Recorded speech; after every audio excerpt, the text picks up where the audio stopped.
Continue our coverage of Wizards Media Day here on YouTube 106.7 The Fan, and the Team 980 and Corey Kispert is with us now. Why are you carrying around a basketball all day? It makes me feel comfortable. I don't know. It's like home for me. And it's media day. There's a lot of cameras, a lot of flashing lights, and you want to bring a little piece of home with you. I like it. Yeah. No, I dig it. I'm almost a little sad that the basketball's on the ground. There you go. Now I feel better. Back where it belongs. Yeah, we got to hold it. We got to make sure that you're comfortable. Thank you. You also got married this offseason. Sure did. Congratulations. Thank you. Where was the wedding? The wedding was in Southern California, and then we went to Europe for the honeymoon. Love that. Where in Europe? We did Croatia and Greece. Oh, that's very high on the list. Big time. Might also come up in a later question. Okay. We're doing some vacation questions. And ironically, as we kind of piece all of that together, not intentional, it just kind of happened. Do you remember last year when we sat down and I accidentally asked you about a golf trip that you never went on?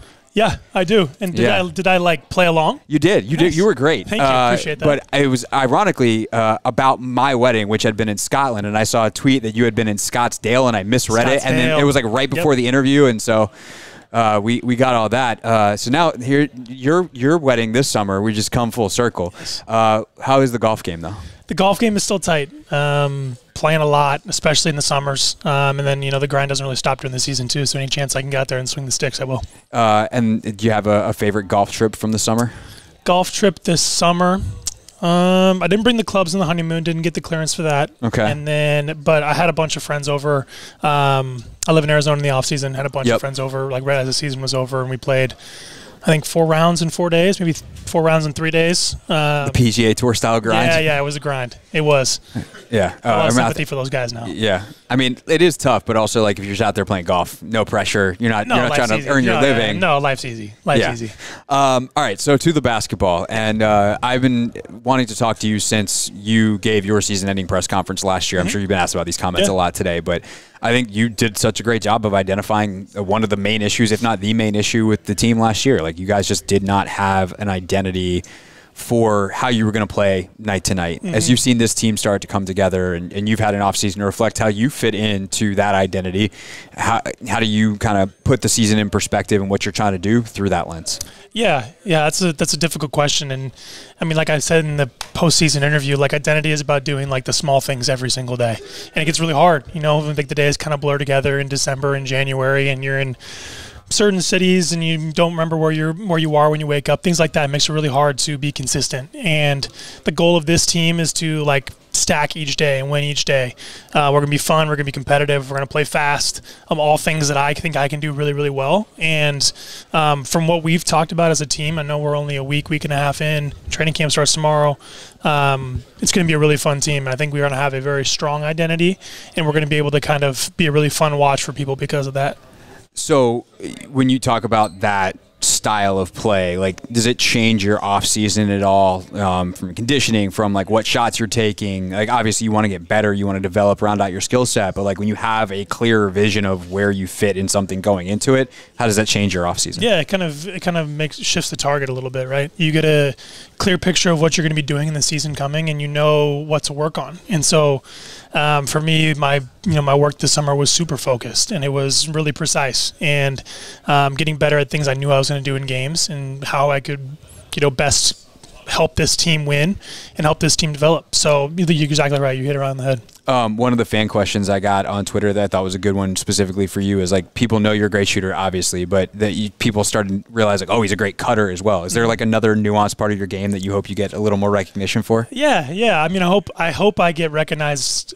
People say I'm a sneaky athlete. Of course, right? And we're gonna read between the lines on that one, but we don't have to. Like yesterday, this is like related. Yesterday during the Commanders-Eagles game, the play-by-play or the color commentator called Sam Howell sneaky athletic like 7 times. It's like, yeah, he's a white quarterback that can run. Like we got it. He's sneaky athletic. Yeah, and I've been hit with that as well, and I'm hoping to prove people that I'm just like plain athletic this year.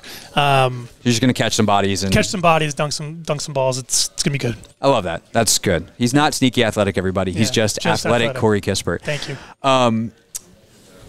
how were your initial meeting? Well, actually, before we even get to talking to Michael and to Will about the identity piece, and I think a lot of the stuff that you talked about was kind of how they came in, probably before they even were aware of those comments. But how were those comments received internally by specifically Wes when you were talking with him? Because I'm sure you said that internally before you said it externally. Yeah, of course. And, gave it a chance to breathe a little bit after the season was over and then said what I said. And I got nothing but positive feedback from them as well. They want us to be an active participant in this locker room. They want us to share our opinion and voice our concerns. And that's a product of a healthy environment. And that's going to be, a staple for us going forward. As long as you handle it professionally and respectfully, they want to hear your opinion. And, as I progress, and even though it's only 3 years, I'm like the second longest tenured guy here now, or one of the longest tenured guys, my voice carries more weight, and I have the ability to kind of share that with others now, rather than just being a leader by example. I was like, do you see yourself as a leader on this team? 100%. And it was hard at the first 2 years because I have come from leadership positions to kind of take more of a backseat with guys that are, bigger and more established in the league and on this team than me. And there's still guys who are more established in the league on this year's team as well. But just kind of being in the locker room and showing what I have and the work I've put in kind of buys you more voice amongst the players. I'm going to preface this question by saying I'm not asking this in a way to set you up to take a shot at Brad. So nobody take this out of context. But you mentioned the tenure, and when the guy's got that much tenure and he leaves, there's a big amount of space to be filled. So, how much of it is a byproduct of the roster construction now and his absence, where he's been the face of the franchise and all of that, and an ability to fill that space? Yeah, and even if you were setting me up, I would never take a shot at Brad. Yeah. He's amazing, and I have nothing but positive things to say about him. But he's not here anymore on this team. And everything about this team, from the changes we made in the front office to the coaching staff to the roster, and even the way that our organization runs internally, is all fresh, and it's all new, and it's designed to be that way. So there's going to be new faces stepping up and leading. There's going to be trial and error, and guys are going to be kind of trying their hand at different roles, and we're going to see what sticks. Who are some of the guys that you've clicked with, new roster guys already? I like JP a lot. He brings a fresh energy into this locker room, something that we really needed. He comes in and he works really, really hard, and you can tell that he's learned a ton from his time in Golden State about those guys and what it takes to win at a high level. And while he carries himself with a enthusiasm that's really contagious, he cares deeply about what he does. Do you ask him, or have you asked him anything about, just pure shooting stuff, considering he was at Steph Curry camp for as many years? He was. Yeah, honestly, I've been knocking on the door 90% from the line for a while, for my first 2 years, and he's had that while I haven't. So it's been a lot of free throw conversations between us. Gotcha. It's a free throw. Can I ask you what the tips have been? It's a free throw. There's no defense. It's not like they can stop you. It's a mental game from the line. You got to do the same thing every single time and commit to the shot you want to shoot. But he and I are going to be shooting free throws a lot after practice. Love that. All right. So when you have the conversations with Dawkins and Winger, when they get in here, what are those conversations like? They're immediately transparent with us. They wanted to let us know that they're going to put us first, try to build a winning environment and a culture that isn't just going to last this year. It's going to last years to come. They want to run a first-class organization, a tight ship, and they've been super communicative with us and honest and leveling with us on every level. So it's been super positive with those guys, and I expect the same going forward. These guys know how to win. They know how to run an organization, and it's clear from day one. Speaking of great shooters, Cam Johnson and JJ Redick were talking about you and a bunch of other great shooters on the podcast. What did it mean to you to be on JJ's podcast? What did it mean to you to be in that conversation with guys of that caliber, and especially JJ, the guy who's a legend as a shooter in the league? Yeah, well, being like, hey, I see you, Corey Kispert. Yeah, no, I've had a couple conversations with JJ in the past, and he's a really good dude, and he knows his stuff. A lot of guys that run podcasts think they know stuff, but he's been there, he's done that across the board. It's just me, a guy who has a podcast. Hey, at least I have a radio show too. Yeah, you're multifaceted. There we go. But JJ he knows what he's talking about, and they kind of get that credit from him as special. And he notices the way I move off the ball, and not a lot of people are trained to see that. So from a guy that's been there and done that like him, to kind of see the impact that stuff has in the game, it's cool. It's really cool. Do you have any interest in doing the media stuff eventually? Yeah, a little bit for sure. Okay. Yeah, I can see you doing it. You talk about the game very well. Thank you. I appreciate that. Definitely during my playing career, it's gonna be much harder, until I get older. But post career, we'll see. Okay, just curious. All right, let's get you started right now with one prognostication. Who do you got in the WNBA finals? One prognostication. You know what? I'm gonna go with Courtney Vandersloot and the New York Liberty. All right, that's another Liberty Gonzaga. vote. Gonzaga connection. All right, going with the personal one. Okay, that's fair enough.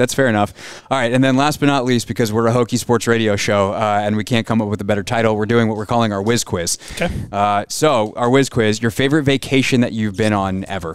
Yeah, we did talk about it before we got on the air. It was the honeymoon. Croatia and Greece. I'm a big Game of Thrones guy. Watched the show a couple different times. So being in Croatia and Dubrovnik was amazing for me. And then I was a beach bum in Greece and we never left the beach. All right. What's the place that you haven't gone on vacation yet that you want to? I really want to go. I mean, it's no secret also. We talked about it. I'm a golf guy. Yeah. And you had your wedding in Scotland. I did. And I am very jealous of you for that. I want to go to the UK, travel up to Scotland, play a bunch of golf, and drink a bunch of recovery Guinnesses. It's gonna be good. Oh yeah, I feel like you have a great name in a Scottish accent. Corey Kispert. Yeah, Corey Kispert. Yeah, Corey Kispert. Yeah, they just call me Craig during the wedding, and now my wife occasionally around the house just like Craig. That's gonna wind up on Instagram. Oh, okay, teammate. Or actually, sorry, missed one. Your coffee order. Iced Americano with a little almond milk. Extra shot of espresso. Nice. Okay, so we're getting caffeinated. Yeah, I feel like I get very caffeinated. Yeah, but you're what? You're like 6'5", 6'6"? 6'7". 6'7"? Yeah, 6'7". And sorry, that's I'm rusty on my heights. That's not me like looking at you walking over here being like, that guy shrunk. Well, I am from Seattle, and I think if you cut me, coffee would bleed out of me. So okay, fair enough. I'm not going to do that for the record. Yeah, teammate that you trust the most to drive on a road trip? Anthony Gill's very responsible. Teammate you trust at least to drive on a road trip? Denny Avdia. Yep. Not responsible. Yep. Best and worst on the aux in the locker room? Best, I would say JP has been really good. Small sample size, but he's been really good. And then worst, I'm not going to throw anybody under the bus today. We've had some good stuff in the locker room lately. Okay. We've been told the correct answer is Denny, but that's fine. We got one shot on the court anywhere outside the paint for $1,000. Where are you spotting up? I'm gonna go from the left corner. Okay. If you're facing the hoop, left corner, for 3. All right. You'll have company there. That's also Tyus' spot. So there you go. Corey Kispert. Appreciate it. Thank you.